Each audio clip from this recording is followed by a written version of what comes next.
Hi friends, on that note, anyone that's new to the channel, welcome. We are now officially CBFFs. CB? CFF? CBFFs. Cyber... oh, f***'s sake. CFFs. Cyber Friends for Life. Got it right. And yeah, welcome to the channel. For those of you that don't know me, you know, go watch my other videos.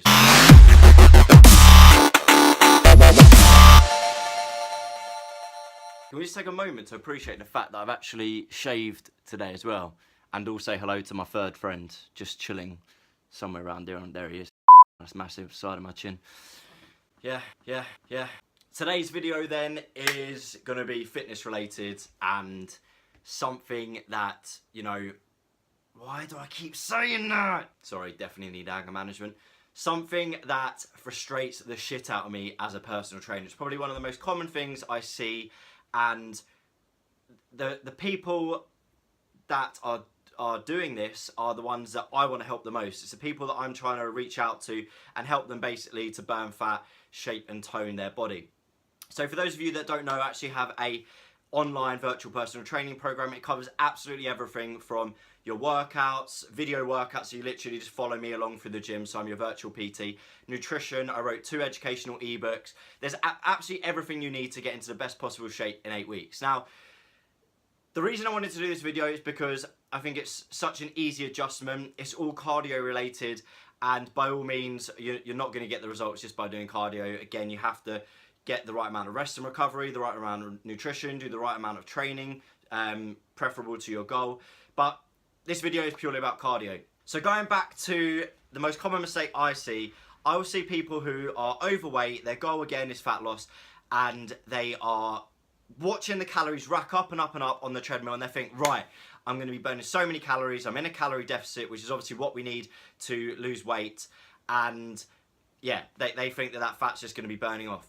But unfortunately, and when we think about this logically, and I'll go over in a minute, that intensity that they're working at, they're out of breath, they're sweating loads, they're really hot and sticky. Again, they think that they're absolutely smashing it, but they'll be likely fueling that higher intensity workout with either carbohydrates. If there's no carbohydrates available, then protein will need to be broken down to fuel that higher intensity. What's made of protein? Our muscles. This is where so many people go wrong, and you'll see countless transformation images on the internet where people will have lost a shitload of weight, but then their skin is all heavy and saggy, and then their body isn't shaped or toned, and that is a result of weight loss, not fat loss. They would have lost lean muscle mass, water mass, fat mass, but we want to just purely target fat mass. So let's think logically about this. If you are running at an all-out pace on the treadmill, again, you're just watching those calories rack up and up, and yeah, you think you're doing everything right, but you're out of breath. So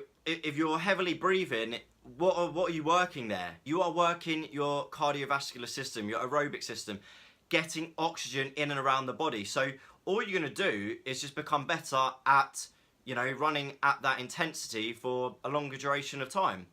You're not going to be burning fat. So again, think of what your goal is. That's great, right? If your goal is to, I don't know, go and run marathons or a half marathon, or you just want to achieve a certain pace, a certain distance at a certain pace, then that's the kind of training you need to be doing. But if you want to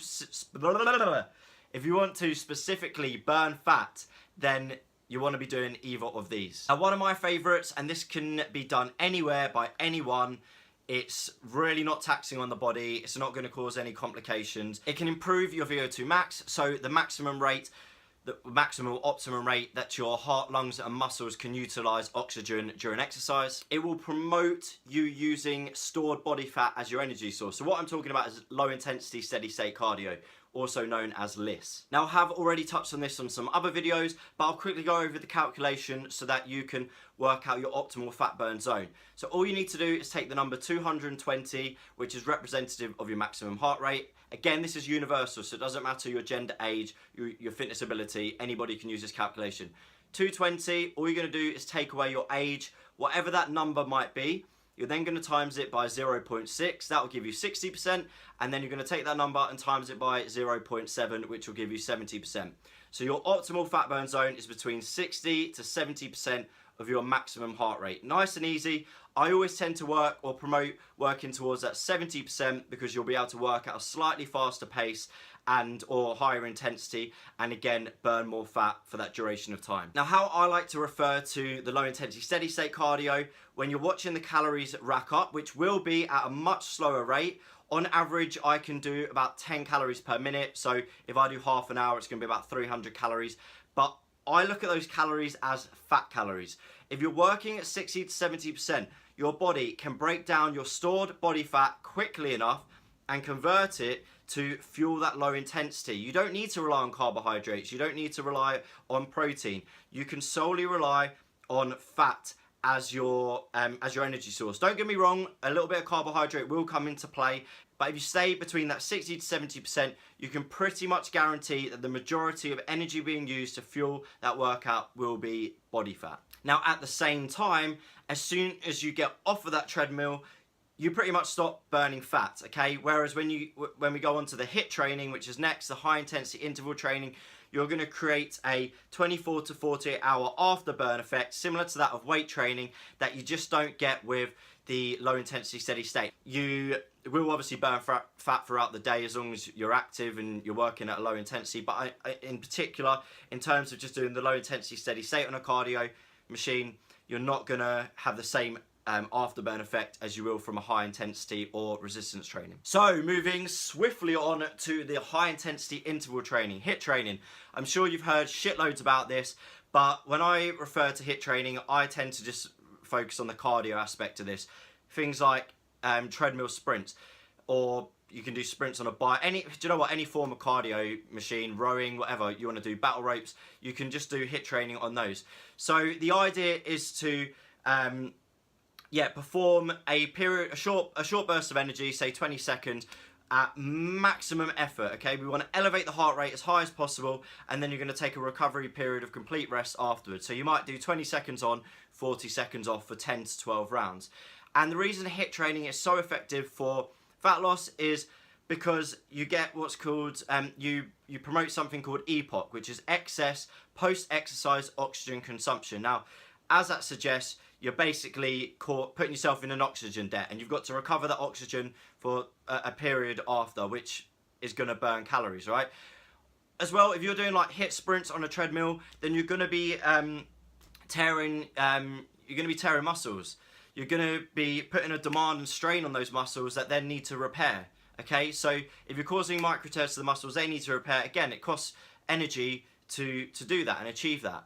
So HIIT training is also great. However, because of what happens with EPOC, I would never ever recommend someone doing HIIT training back to back to back to back. I would always take at least 24 hours of rest between, so that you would maybe do LISS cardio on a Monday, HIIT on a Tuesday, LISS on a Wednesday, HIIT on a Thursday, LISS on Friday, HIIT, and so on like that. So you can just cycle it every other day.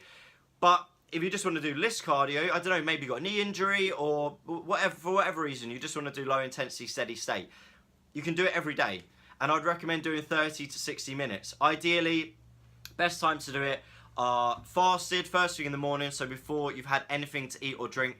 That way you can have minimal carbohydrates available to be used as energy, and you can pretty much start tapping into your stored body fat as your energy source straight away. So fasted, or again after your workout, because you would have depleted muscle glycogen, blood glucose during your workout. HIIT training, I would always tend to do after I've had a meal. Again, the idea is to be able to perform at maximal effort. If you can do that in a fasted state, great.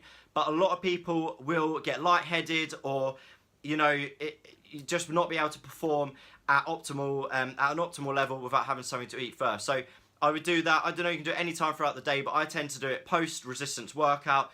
I always have a big carby meal pre-workout, so I have plenty of energy carried over, and I can burn off the excess energy doing that HIIT training. So just to recap, people, if you are someone that goes into the gym, your goal is to lose weight, by that we mean lose fat, don't watch the calories rack up. Don't go on there and do a jog for an hour, and if your goal is fat loss. If your goal is to, again, be able to run for a longer period of time at high intensity, great, go do that. If your goal is fat loss, let's train smart. LISS cardio, high intensity interval training, both been proven to optimize fat loss.